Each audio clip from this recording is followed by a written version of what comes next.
This is my super secluded tent in the woods. It's in northern Canada and it's well hidden. Today, I'm bringing you along. We're going to have some delicious food and I'm shutting it down for the season.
wind out there is saying one thing. Spring is coming fast. Winter is ending. And just like that, man, the season's just like abruptly coming to an end. And for those of you that watch my channel, you know how much I love winter. It's everything to me when it comes to getting outdoors and enjoying life and testing myself. And of course, this channel is based on winter, right? It's really based on winter videos. And that stove is like so hot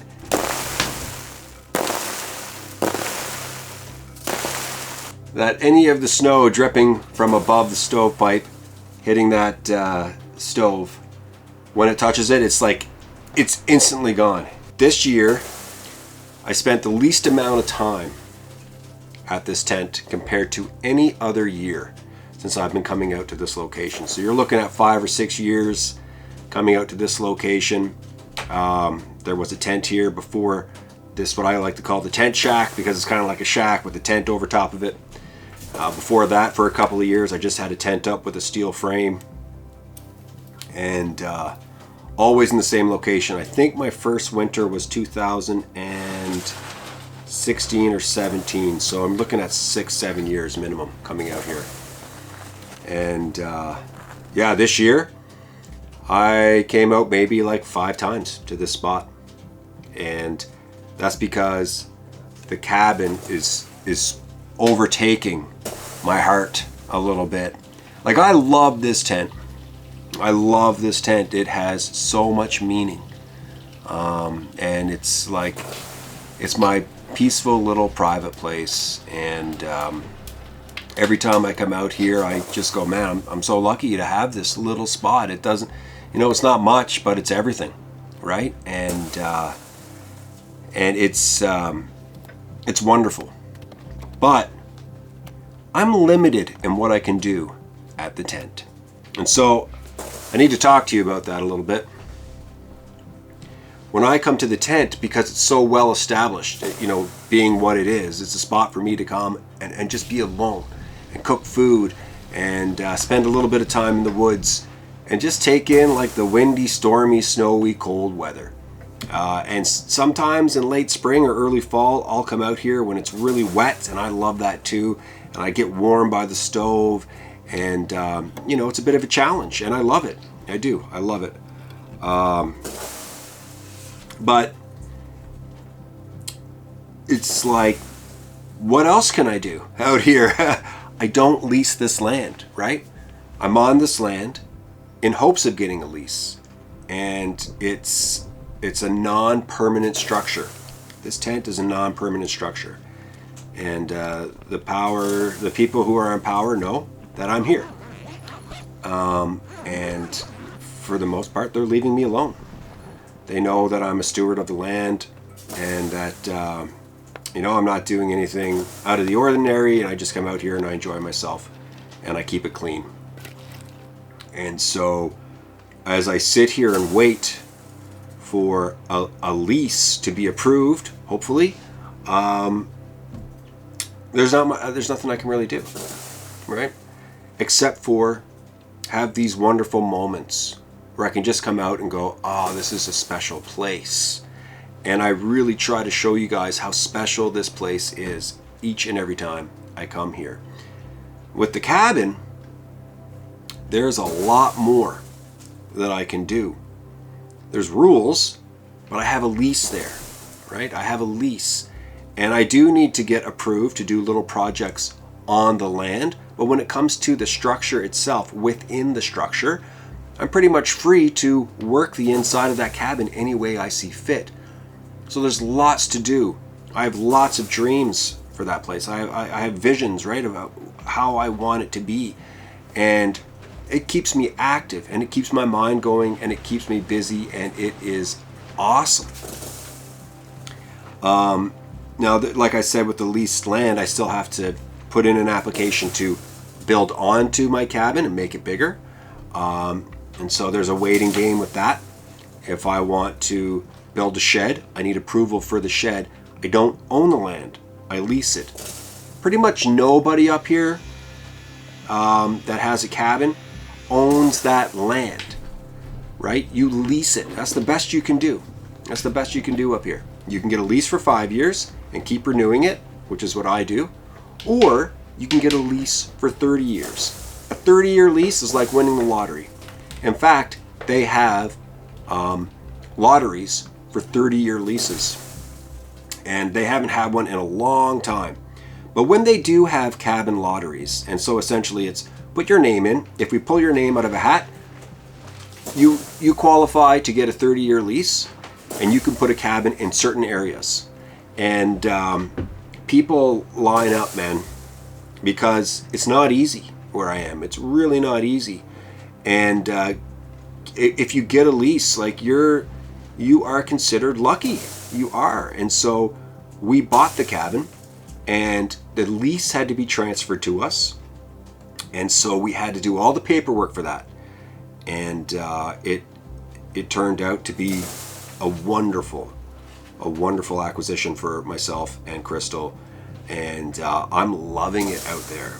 I love it here at the tent. Do not get me wrong. Please do not get me wrong. I love my tent. But the cabin is keeping me sharper, and it's testing me. And so the tent, you will see less and less of the tent as time goes on, unless something dramatic happens and I just decide I want to be at the tent more often and I get bored of the cabin. But this cabin, or this, I should say, this channel has been based on this tent. This has been like the cornerstone, whatever you want to call it. It's like the most important part of my channel. It's home base, and everything else is speckled around it, right? But this, it's changed, and now the cabin has taken over. This year, a lot of videos at the cabin, one after another. Like every weekend, I'm like, I want to go to the cabin and do stuff and figure it out and learn new things. And a lot of you who watch this channel know that I rely on you to learn a lot of stuff. And I want to say, some people say to me, hey man, YouTube it, Google it. Whenever I ask you guys, how do I do this? Or what's wrong with that? Or why is it like this? Anybody can Google, anybody can YouTube, anybody can look up the information and just go. But what's the fun in that? Really, I love conversing with you guys and learning from you, right? I want you to be a part of it. That's the whole point. So to those of you who go, come on, man, just like look it up and figure it out, boring, right? I figure out a lot of stuff on YouTube, trust me. I am always figuring stuff out on YouTube. That is not part of my life on the channel. But on the channel, I want you guys to go, all right, Jay's coming to us. We're Jay's Google. This week, we're Jay's YouTube. And I don't take everything from you guys.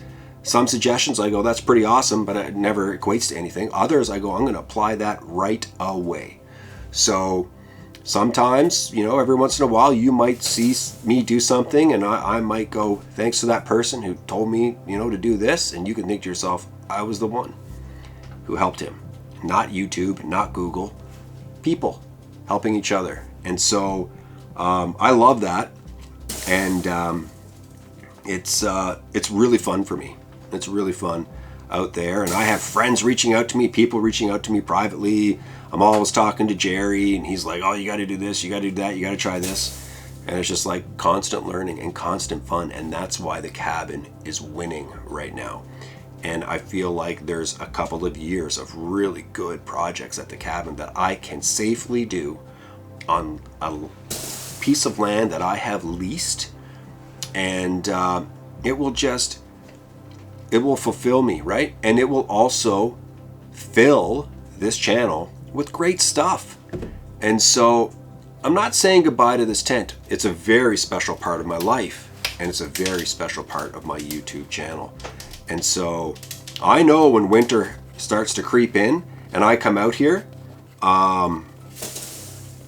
it's a very special time for me and for a lot of my subs, because they go, it's happening, here it comes, Jay's going out there, it's the first snowfall, whoa, here we are, it's finally long summer, winter hits. I get all that. So I have lots to think about, and I know right now I'm kind of rambling on a little bit, and I set this all up with a little bit of what people like to call ASMR, or ASMR, yeah, no talking.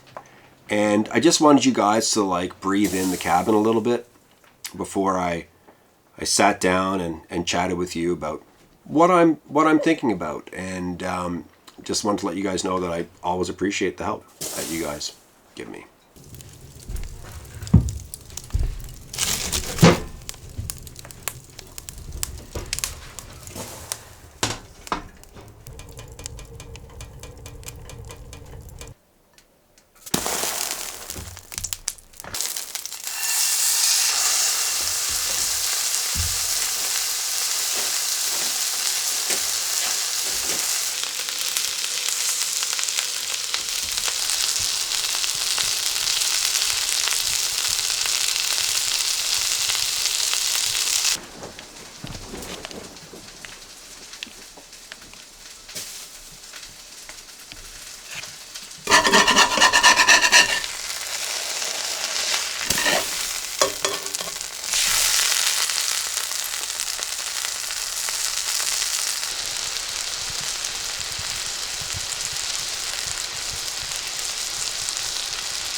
That thing is crazy thick. Like, check that out.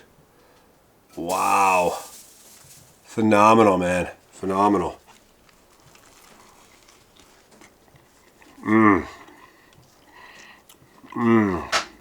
Last year I made a big mistake. I didn't really shut down the tent the way I should have. And going into spring and summer. So some mice got up in the little storage area of the tent, and they didn't do a lot of damage, like barely any, but you can see there's definitely remnants here, and I'm getting it cleaned up, and I'm going to put everything into bins this year. Normally I'm good at it and I really do protect everything, but last year I got a bit lazy, and it's a lesson learned for sure.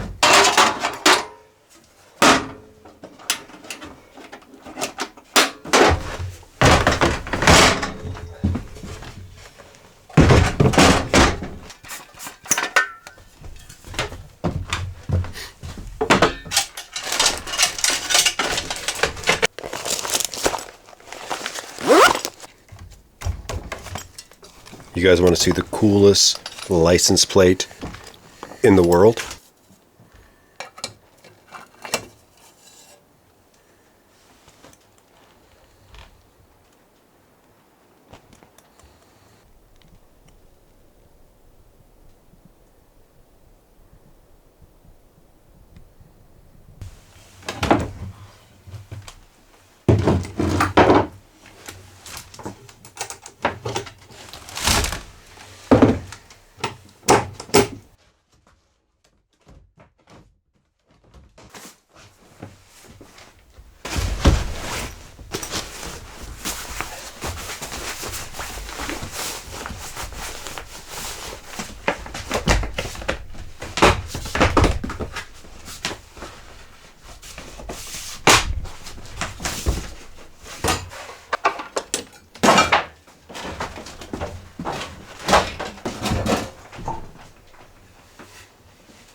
You can see these little piles of dust that were underneath of the wood, and those are fresh. So it makes me, I feel like what's happening is when it gets really warm back there behind the stove, the spruce beetles must be waking up and then going to town on these pieces of wood.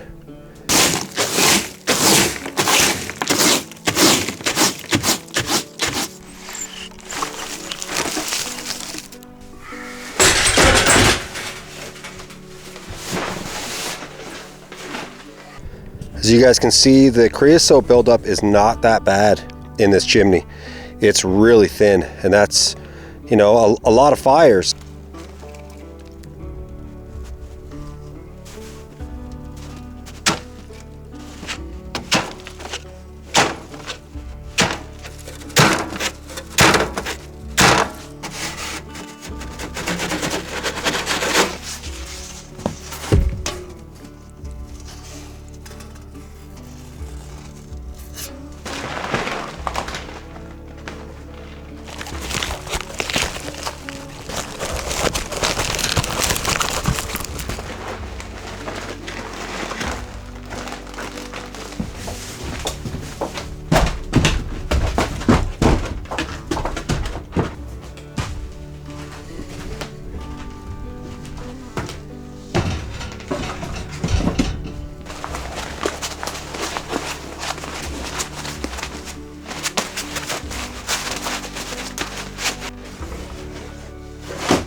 Well, the tent's ready to handle another summer.